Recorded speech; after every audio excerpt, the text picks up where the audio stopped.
Timoun, bel bay, oui, l'église catholique. Bel bay, Timoun. M'bral liminer. M'bral prier pour tout le monde qui fait mal.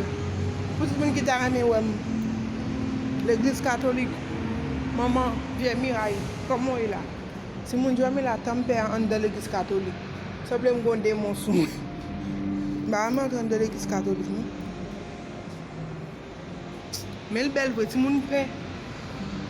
Paix, c'est. Ouais, petit monde, belle bagaille. Même pas rentrer non paix.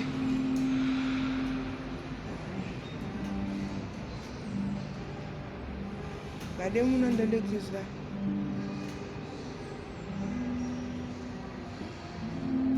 Ça de faire ça, le monde de l'église catholique. Une paix. Petit monde, ouais, regardons dans l'église. Ouais, petit monde. Bah, rentrer. Belle bagaille.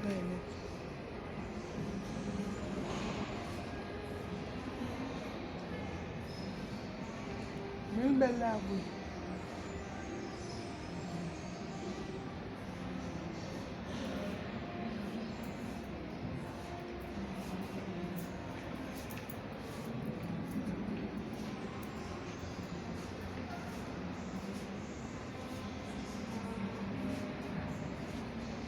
Irmãos e irmãs, boa tarde.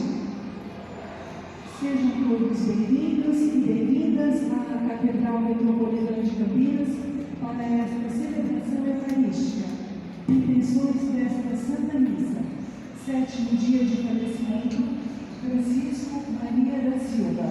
30º dia, Ângelo Zanesco Sobrinho, Célio Roberto dos Santos, Paulo da Silva. Oxe, mas é o belo, cadê meu Timoun? Pessolim, Lourdes e Eduardo.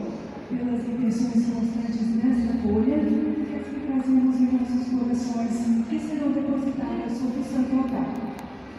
Terça-feira, Então já chegou com o Zeu. Cada lea Timoun.